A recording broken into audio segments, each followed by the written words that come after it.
Salve, galerinha linda, maravilhosa, misteriosa do YouTube, tudo bem com vocês? Eu sou Bruna Oliveira, sejam todos muito bem-vindos ao canal Mistérios do Tempo. Hoje nós vamos trazer para vocês uma história que vocês me pediram bastante, por quê?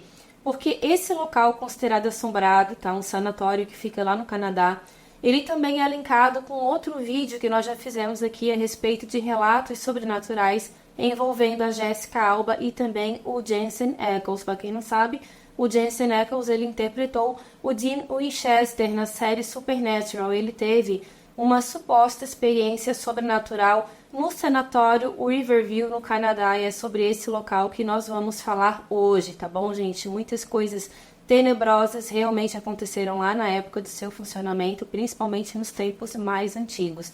Eu espero que vocês gostem aqui do vídeo. Se gostarem, é claro, deixa o like, não esquece de compartilhar, porque isso ajuda muito o nosso trabalho. Peço também que vocês deem uma pesquisada lá nas nossas playlists, porque nós temos mais de 200 vídeos, tá? Tem muito material que vocês me pedem e já foi feito, gente. Então eu vou deixar o link das playlists aqui na descrição para vocês, tá bom? Agora chega de papo e vamos logo para essa história. Vlad, solta a vinheta.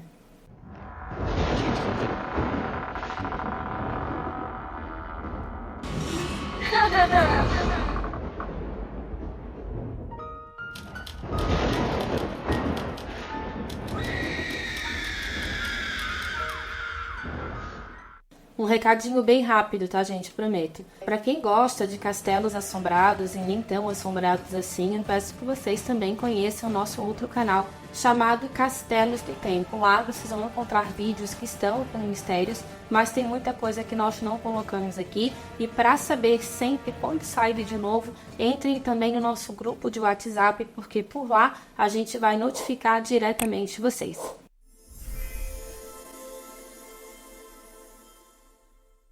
O Riverview tem sido um local de destaque em programas como Supernatural, Arrow, Smallville, Arquivo X, Psych e outras produções cinematográficas. Na verdade, de acordo com o comicbook.com, um episódio de Asilo Assombrado, de Psych, foi inspirado na história do próprio sanatório. Nos subúrbios serenos de Congleton, a menos de 15 quilômetros de Vancouver, na Colômbia Britânica, no Canadá, fica o sanatório Riverview.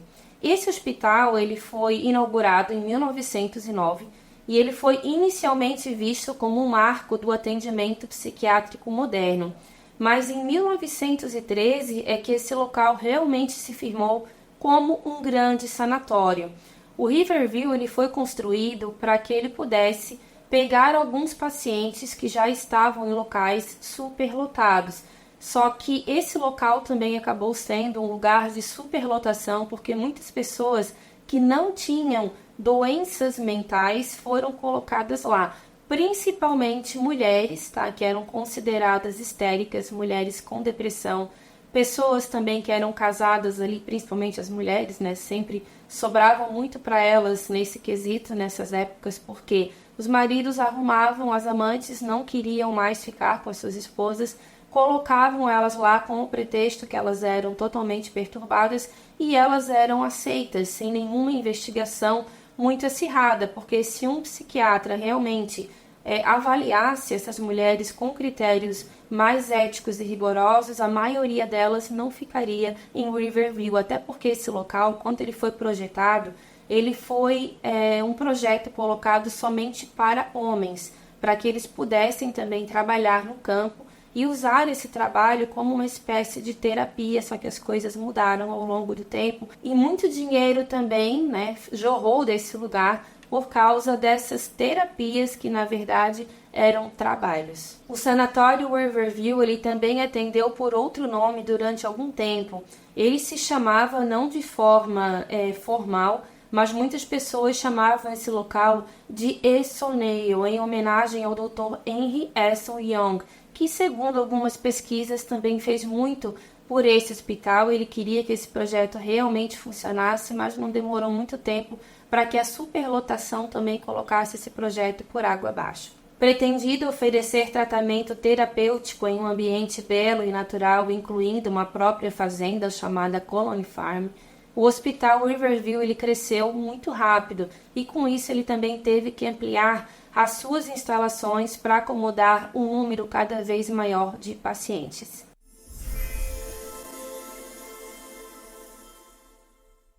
Em 1913 foi inaugurado um hospital psiquiátrico provincial permanente, administrado por Henry Esson Young, tratando cerca de 300 pacientes do sexo masculino com doenças mentais graves, ou seja, lembra que eu comentei com vocês que foi realmente em 1913 que esse local ele foi carimbado, digamos assim, como realmente um hospital psiquiátrico de qualidade. Então ele já funcionava antes disso. Tem algumas fontes que falam que, na verdade, em 1904, quando algumas alas já estavam sendo construídas, alguns pacientes já tinham ficado lá, mas isso não é muito confirmado porque há pouquíssimos registros históricos referentes a esse local, assim como muitos sanatórios. E por que isso acontece? Para que muitas coisas obscuras fiquem esquecidas, ou seja, na verdade, totalmente desconhecidas. O prédio ele foi originalmente construído para acomodar 480 pacientes, depois passou para 919 com o passar do tempo, passou para 2000 até ele chegar na sua superlotação máxima, chegando a abrigar 5.000 pacientes, tanto homens quanto mulheres. Em 1950, o edifício masculino, crônico, ele foi renomeado para West Lawn, e o edifício feminino, também crônico, foi intitulado como West Lawn, e a unidade de psicopatia aguda passou a ser chamada de Center Lawn. O que significa essa questão crônica aguda? É que eram pacientes considerados de maior periculosidade, porque ali também funcionava uma espécie de prisão. Tinham algumas celas que eram totalmente gradeadas porque eram colocados ali prisioneiros, literalmente, com problemas mentais muito severos. Alguns, durante os anos, foi concedido, não sei de que forma, a liberdade, mas assim que colocaram o pé na rua já cometeram crimes, entre eles também crimes sexuais bastante pesados, e voltaram então para essa instituição onde ficaram até o fim dos seus dias. Muitos prisioneiros pacientes também acabavam brigando entre si com a superlotação.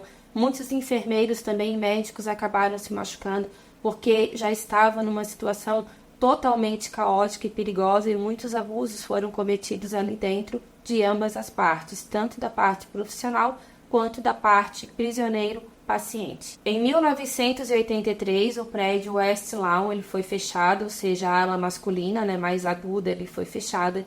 Em 1984, cerca de 141 acres da encosta superior do sanatório também foram vendidos, foram subdivididos e desenvolvidos como uma subdivisão do sanatório Reitz, isso com 250 casas unifamiliares, ou seja, foram feitas ali algumas espécies de moradias também para alguns pacientes que não eram tão severos assim, mas isso com o longo do tempo também não deu certo. Em 1955 também foi inaugurada uma nova ala para tratar pacientes somente com tuberculose, mas como eu falei para vocês, a coisa ficou muito desregrada. Muitas pessoas ali sem família, com outros tipos de deficiência também, que não precisavam estar lá, por causa de dinheiro também, deram-se um jeitinho para que entupisse esse lugar de pessoas e ficou uma coisa assim totalmente caótica, e muitos desses pacientes também acabaram tirando a própria vida ali dentro.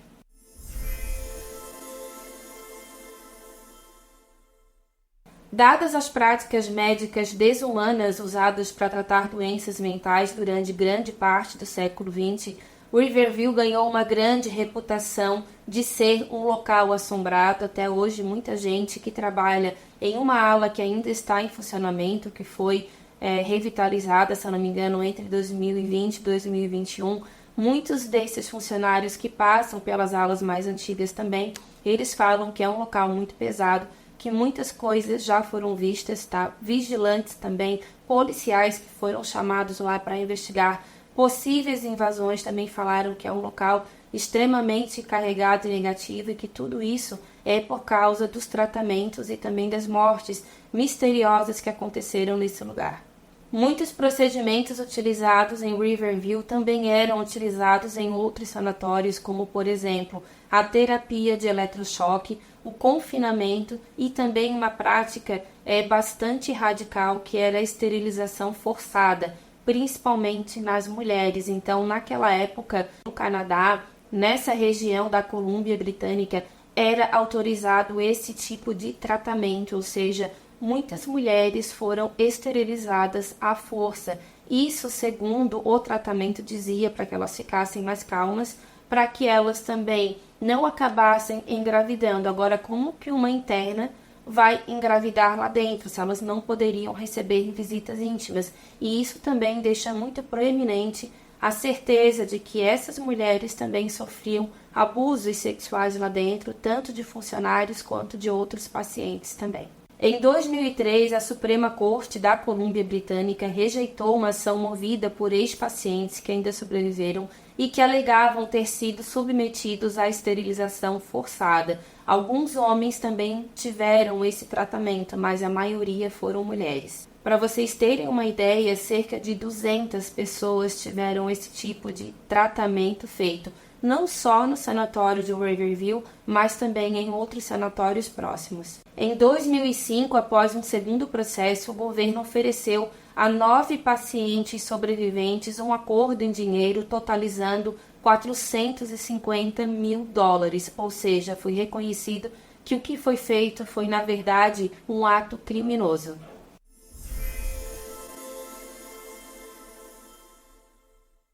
Não há registros exatos que comprovem a quantidade de pessoas que faleceram lá dentro, mas passaram-se de 1.000 pessoas. Isso porque há um cemitério, próximo do sanatório, onde muitos pacientes também foram enterrados.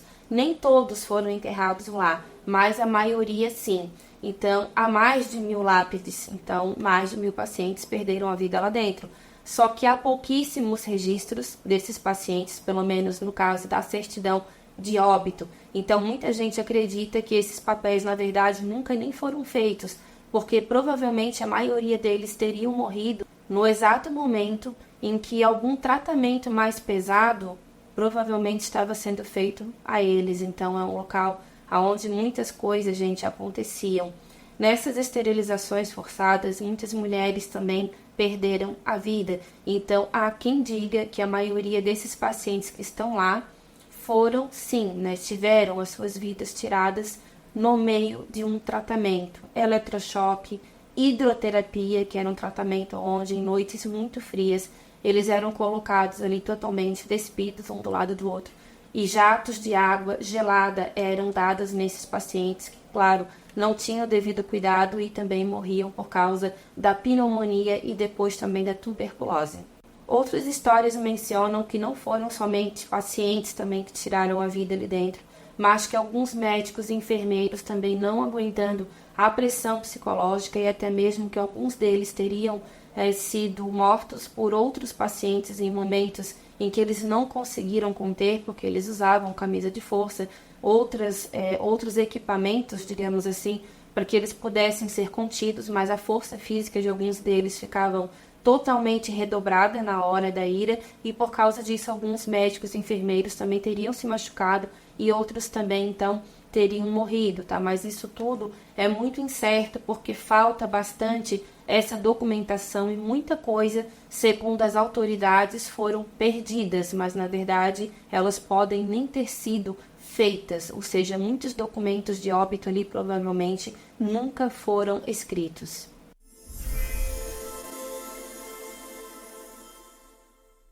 A introdução de medicamentos psiquiátricos e uma mudança nas opiniões da sociedade sobre a saúde mental na década de 1980 levaram a um declínio gradual no número de pacientes e ao eventual, é claro, desmoronamento moral da instituição, quando muitas denúncias começaram também a ser comprovadas. Denúncias de abusos e maus tratos eram o que mais ocorria ali dentro, até que isso chegou também aos ouvidos de alguns jornalistas que conseguiram também comprovar que muitos relatos realmente de abusos dos funcionários eram cometidos ali dentro, e a instituição então começou a perder o apoio moral que eles recebiam também de outras pessoas, e muita gente que comprava o leite também dessa instituição acabou cortando ali os vínculos porque não queriam estar ligados a nenhum local que tivesse qualquer tipo de violência. O tempo foi passando, as aulas foram fechando, até que em julho de 2012 o sanatório foi completamente fechado, mas como eu falei para vocês, entre 2020 e 2021, uma nova ala que atende cerca de 105 pacientes, ela foi restaurada, mas também o atendimento ali, ele é bem diminuído, né? Há poucos funcionários, na verdade, mas eles querem que fiquem dessa forma para que não se torne novamente uma grande instituição, como foi antigamente, até porque a nova proprietária também não tem esse planejamento. Hoje o interesse dela nesse local é deixar somente essa área que funciona como uma espécie de clínica particular, mas as outras alas que estão abandonadas também sairia muito caro para ela reformar, mas ela também ganha muito dinheiro locando esses lugares para filmagens. Pelo que eu entendi, não existe ali tours fantasmas e pouquíssimos visitantes ganham essa autorização dela de entrar nesse local, mas é tudo muito relacionado também a pessoas que trabalham com programas de televisão.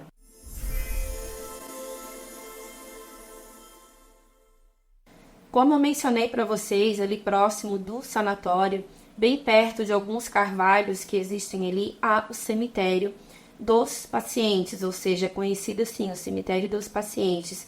Mas há registros também que alguns funcionários que não tinham família, que morreram lá dentro, também estão sepultados lá. São pequenas lápides, tá, que estão entre a grama, até pelas fotografias parece ser um cemitério bem cuidado. Então, há mais de 1.080 lápides ali, ou seja, pelo menos 1.080 pacientes faleceram e estão sepultados lá. Muita gente fala que pelo fato de existir esse cemitério tão próximo do local de morte dessas pessoas, é por isso que muita gente fala e é por isso também que é comprovado por alguns médiuns que visitam o cemitério que muitos espíritos desses pacientes ainda não conseguiram encontrar o descanso, que apesar de tudo aquilo que eles passaram, né, eles ainda não conseguiram encontrar o seu descanso por causa do sofrimento que ali eles passaram. Então, muita gente fala que durante a noite e até mesmo ao entardecer, muitos espíritos são vistos caminhando no cemitério do sanatório Riverview. Bom, gente, nós falamos um pouco então sobre a instituição, que é muito importante vocês conhecerem o local. Não acho interessante chegar aqui e falar, olha, apareceu tal espírito no sanatório Riverview, tá? Mas o que aconteceu lá dentro? Quantos pacientes existiram? Então é importante a gente contar essa história. Eu falo isso para os novos inscritos e também para quem não é inscrito, mas está assistindo o vídeo, que aqui no nosso canal nós fazemos assim, nós contamos a história da pessoa ou do local que nós estamos falando, para depois nós chegarmos então na parte sobrenatural, e é nessa parte que nós chegamos agora, e eu espero, é claro, que vocês gostem.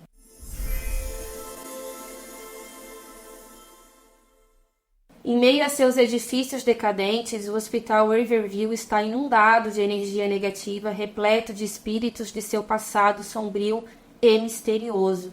Pesquisadores paranormais, vigilantes e ex-funcionários e também funcionários atuais relatam que é um local onde sim existem muitas presenças de espíritos totalmente perturbados e também deformados. Há muitas pessoas que não ficaram mais lá. Teve alguns processos seletivos também para vigilantes, mas de 10 acabam ficando somente 2, 3, pelo menos é o que dizem as fontes. Muitos não ficam lá, principalmente aqueles que têm que fazer o turno da noite, porque eles falam que barulhos são escutados, gritos, pedidos de socorro. Muitos já falaram também, inclusive enfermeiras que trabalham na ala nova, falam que já viram pacientes em camisas de força correndo nas alas mais antigas. Nesse momento também que algumas aparições aconteceram, os funcionários chamaram a polícia acreditando que alguma invasão tinha acontecido e que os vigilantes não tinham percebido. Até mesmo os próprios vigilantes falaram que já entraram em contato com a polícia falando que haviam pessoas nas alas, que eram pessoas que provavelmente não eram muito boas, ficaram com medo de se aproximar e quando a polícia chegou simplesmente encontraram o nada. Mas alguns policiais também falaram que viram sombras passando pelas paredes e que eles falaram para os vigilantes o seguinte, olha, infelizmente esse tipo de ajuda nós não podemos dar, porque esse local provavelmente é bastante assombrado. Muita gente fala também que é visto por lá um cão. Esse cão ele seria translúcido, mas dá para ver que é um cão que teria uma pelagem bastante escura. Ele parece estar com muita raiva, latindo para alguém, mas simplesmente esse animal acaba desaparecendo e ninguém sabe de quem pode ter sido esse animal.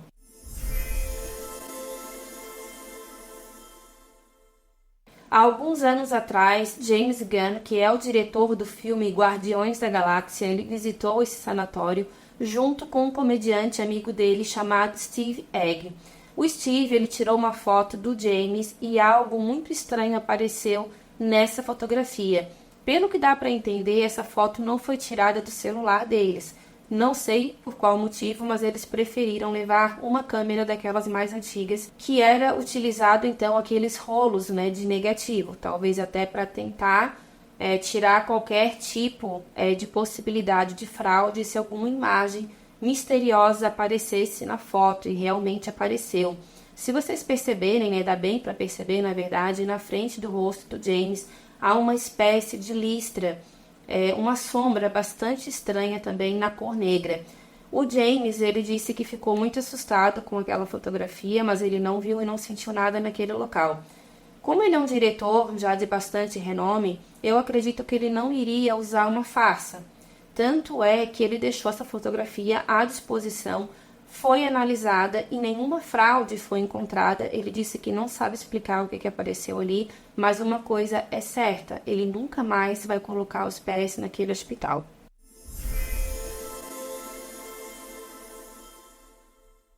Esse lugar ele também foi usado para a gravação de uma das temporadas da série Supernatural, e o ator Jensen Ackles, que viveu o personagem Dean Winchester, ele viveu uma experiência assustadora nesse lugar. Nós já fizemos esse vídeo, tá, gente? Onde nós contamos esse relato e também contamos uns relatos bem misteriosos ali envolvendo a Jessica Alba. Eu vou deixar também o link aqui na descrição, mas como nós já estamos falando desse local, eu vou contar para vocês ali o que aconteceu com Jensen. Eu vou contar novamente. No outro vídeo tá mais detalhado, mas enfim, para quem ainda não viu, o que aconteceu? Durante uma das filmagens, o Jensen Ackles ele pediu o contato da proprietária daquele prédio. Por quê? Ele ficou muito curioso porque o quarto andar não era permitido entrar, nem mesmo para gravação, visitação, para qualquer tipo de coisa. E ele perguntou para algumas pessoas que trabalhavam lá e eles falaram que é porque o local tinha uma energia muito pesada e um acidente já tinha acontecido com a proprietária. Curioso, para tentar entender o que acontecia lá, ele conseguiu contato, conversou com ela era muito fã dele, deu essa autorização e ela foi junto com ele. Só que ela falou o seguinte, que aquele lugar tinha uma energia muito negativa, que ela não sabia o que tinha acontecido ali, e quando eles estavam passando do terceiro para o quarto andar, eles utilizaram a escada. Não sei se tem elevador ou se não está funcionando. Quando chegou no meio da escada, ela falou o seguinte, foi aqui que eu sofri um grave acidente. Ele falou, você caiu? E ela disse, não, eu fui empurrada. Daí ele falou, por quem? Não sei, eu estava sozinha naquele momento, então provavelmente é algo relacionado ao sobrenatural. Quando eles chegaram no quarto andar, logo assim que eles chegaram, eles já viram uma porta aberta. E ela falou, daqui eu não vou mais, se você quiser ir eu te espero aqui, mas eu não te aconselho a entrar nesse quarto, porque uma coisa muito ruim está aí, eu não sei o que é, mas me impede até mesmo de entrar. Ele entrou.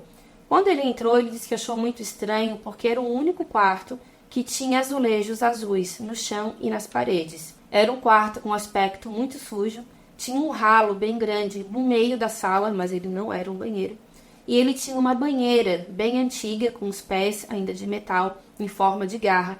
E essa banheira tinha manchas muito estranhas, tá? Provavelmente manchas até mesmo que ficaram ali por algum tratamento de esterilização. Há esses rumores, mas nada disso foi comprovado, que foi naquela banheira que acontecia aquilo. Só que o Jensen falou que ele sentiu um ímpeto, uma vontade muito grande de entrar naquela banheira, como se uma força tivesse empurrado ele para lá. Ele entrou na banheira, ele deitou, e quando ele deitou, ele disse assim, não estou sentindo mais nada. Mas de repente ele sentiu um sufocamento, como se alguma coisa estivesse pressionando ele muito forte no peito. Ele conseguiu levantar, saiu, e ele disse que realmente ali existia alguma coisa muito ruim, e tanto ele quanto a proprietária saíram e não quiseram mais nem tocar no assunto. Mas uma coisa é fato, ele disse que realmente no quarto andar, provavelmente coisas terríveis deveriam ter acontecido.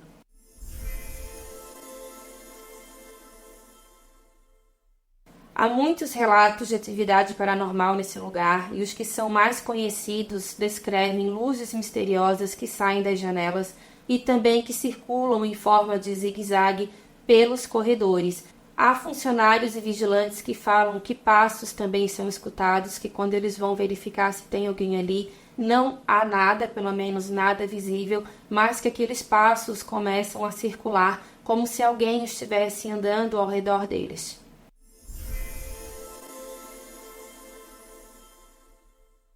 Além disso tudo, também é escutado o som dos sinos dos pacientes tocando em enfermarias vazias, ou seja, quando esse local ele foi projetado, não havia aquela campainha moderna que há hoje nos hospitais.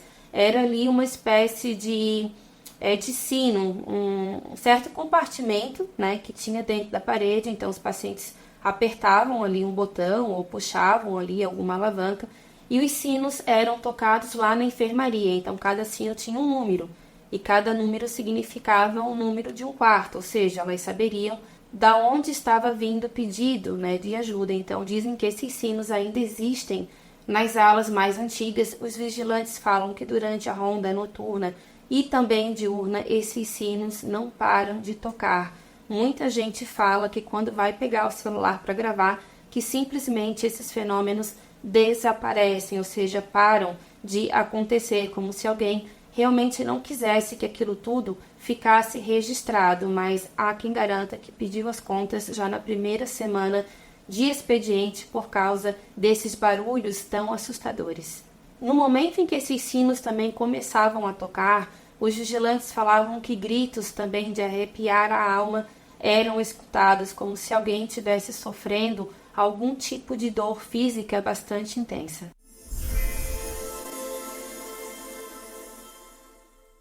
Há muitas histórias também que falam que o fantasma de um médico assombra o prédio da administração do hospital. Acredita-se que esse homem tenha sido um profissional que tirou a própria vida lá dentro na década de 1960. Outros médicos também teriam tirado a vida, mas dizem que esse de 1960, sim, que ele realizou, né, esse ato contra ele já teria sido visto também por outros funcionários, mas eu não consegui descobrir o nome dele. Há outros também fantasmas, né, que são vistos lá dentro.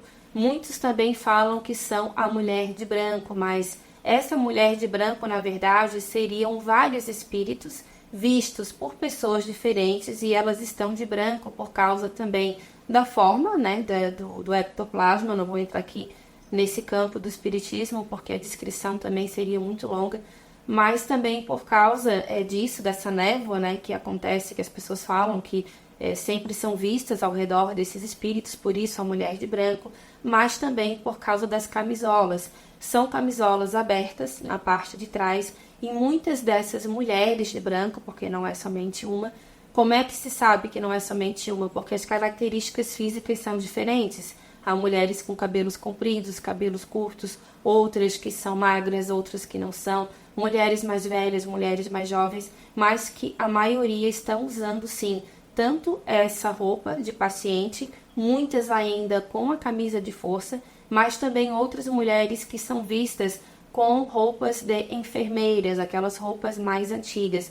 Então são vistas muitas mulheres por lá, e todas elas estão com uma aparência desesperadas. Então, assim, muita gente acredita que todos os pacientes que ficaram lá, em sua maioria, tiveram sim um grande sofrimento, mas que as mulheres, por causa de abusos também cometidos por profissionais que deveriam tratar delas, que a maioria são espíritos, sim, dessas mulheres que também foram esterilizadas, e há rumores também de que muitas acabaram engravidando lá dentro, e tá aí o motivo por qual muitas pessoas também falam que choros de recém-nascidos são escutados. Só que assim, gente, isso tudo também não há como comprovar. Porque, como eu falei para vocês, há registros históricos que simplesmente desapareceram. Então, é um local antigo, de muito sofrimento, com certeza energias pesadas ficaram por lá. Quero que vocês deixem para mim aqui no comentário o que vocês acharam dessa história, qual é a impressão que vocês tiveram de Riverview, tá bom? Eu espero que vocês tenham gostado do vídeo. Um beijo grande para cada um de vocês, muito obrigada pelo apoio, já ultrapassamos 60 mil inscritos e nós devemos tudo isso a vocês, tá bom? Fiquem com Deus e até o próximo vídeo. Tchau, tchau. Obrigado!